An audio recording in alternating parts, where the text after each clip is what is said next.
Hello, everyone. It's Guy in the Basement, and god damn, I got a lot on my mind this week. Well, let's first start off with the Grammys. As you know, the Grammys will be this Sunday night on your local TV station. How do I feel about the Grammys? Well, I think the Grammys are pathetic. Let's face. I've been involved in music all my life, and I've been involved with it since I was probably in grade school, and basically I've been continuing with music throughout my life. I've been listening to groups like from Motorhead to the Sex Pistols to BB King to Buddy Guy to Metallica, the Priest, and Iron Maiden, and all sorts of musical bands in between, such as Molly Hatchet, Leonard Skinner, ZZ Top. But the Grammys, well, I just call them the Slammies. I mean, basically, the Grammys are it's a joke. I mean, let's face it, if you follow music like I do, I kind of do follow the underground stuff. I'm kind of old school. But all in all, the Grammys have basically burned people once in a while. And, hey, a lot of musical artists out there, they say, hey, they would like to have a Grammy, but unfortunately, they get it or they don't get it. A lot of people who are involved in music, such as myself, think the Grammys is, like I said, a fucking joke. It is a joke, and I don't feel that the Grammys are you know, are all that. I really don't. Yeah, it's for all the big one hit wonders. I mean, let's look at the situation here. Some of these people who win Grammys, some of these artists who win Grammys, you'll never hear from them ever again. Or they'll make a really shitty album after their first album. But all in all, the Grammys have recognized some great people. Other times they haven't. They have a lot of Grammys, have a lot of hits, they have a lot of misses. And hey, you know, for 60 some years, the Grammys have been the Grammys. You can't help it, or if you if you like it, you don't like it. I mean, yeah, your favorite artist is up for a Grammy and they don't win. Yeah, you're pissed. But hey, it's the Grammys. But this year, the Grammys have done something right, and it's worth talking about. And it's one of the great musicians of rock and roll and punk, basically the godfather of punk rock.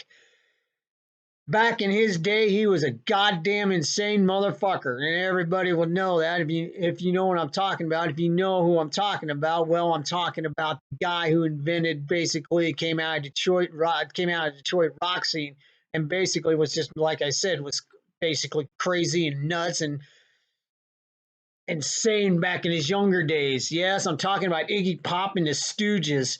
A lot of people are going, Iggy Pop. Yes, they are honoring Iggy Pop at the Grammy Awards for a Lifetime Achievement Award. Of course, Iggy Pop was basically caught by surprise by this, and I would be too, because they've ignored guys like Iggy Pop for the last 25 some years in the first place. Iggy Pop, of course, is in the Rock and Roll Hall of Fame, but at age 72, he's getting a Lifetime Achievement Award. If you've never seen any early performances from Iggy Pop and the Stooges, might want to check it out. Live performances, what Iggy Pop and the Stooges were famous for, especially Iggy Pop. The guy was a nut job. He put on a show, let's put it that way. And a lot of people loved Iggy because he was out there and he was on the edge. Surprised he ain't dead, but he was on the edge. I loved Iggy Pop. I still do. I love Iggy Pop's music. Iggy Pop was, like I said, the founder, the godfather of punk. And I like to congratulate Iggy Pop for making it to the Grammys. I know it's a shock to all of us, man. But you kept things interesting back in those days. Let's put it that way. I've never seen Iggy Pop personally, but all I know of the stories of Iggy Pop and the Stooges are legendary around the New York scene. They came out of Detroit, hit the New York scene, and well, the Stooges and Iggy Pop basically exploded. After the Stooges broke up, Iggy Pop continued to do a wonderful solo career. And to this day, with all the shit he did with the drugs and alcohol he did. Surprised he's still alive, but he's still kicking at 72. And I think he's still performing at 72. Good for Iggy Pop. Like I said, the Grammys do occasionally surprise me. This is one of those surprises. So, congratulations to Iggy Pop. It's about time someone decent and someone who's been in the underground music scene gets recognized. The Grammys actually hit that one out of the park. I'm shocked. Another thing I like to talk about, since this is going to be kind of a long show, another thing I like to talk about is the Rock and Roll Hall of Fame. Oh my God. Rock and Roll Hall of Fame. Are you fucking kidding me? You had dissed Pat Benatar. Really? The nominees were like Notorious B.I.G., Whitney Houston, but you dissed other musicians such as Pat Benatar and Judas Priest. You snubbed them. The Rock and Roll Hall of Fame is nowadays, in my opinion, and maybe some of you people will agree with me, some people will not agree with me. It's become a fucking joke. Okay, this year's nominees, I mean, there are some great bands in there, don't get me wrong. But Whitney Houston and Notorious B.I.G., after you snub Pat Benatar and Judas Priest? Are you kidding me? Judas Priest was one of the founders of the new wave heavy metal coming from Britain back in the day. Pat Benatar, of course, the great Pat Benatar, excelled in women being in rock music. But Whitney Houston? Maybe, I don't know. Maybe I'm just stupid. Maybe I'm missing something there. But I just totally disagree with that. I really do.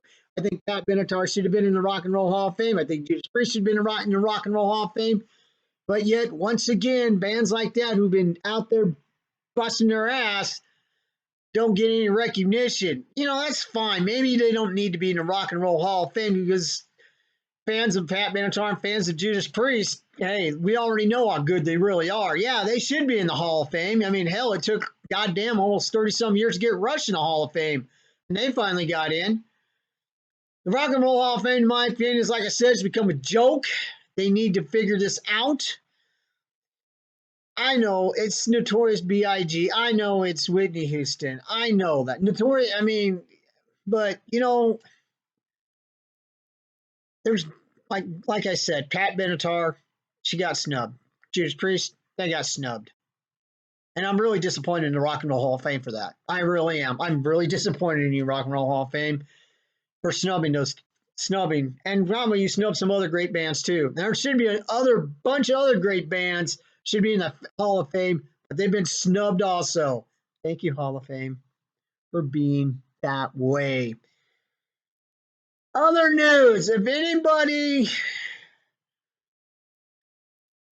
has been watching the impeachment hearings on TV, God, I don't know why you were doing it, but you were. And it is an important thing. It's an important part of history. I get that. I know that. Are we going to impeach Donald Trump? That is the question. But I've been watching some of these hearings during the day, and my feeling is it's like watching your grass grow during the summertime. That's how boring it is. It's like you put you to sleep. Oh, he said something important? Jesus Christ, I knew politicians were long-winded, but holy shit.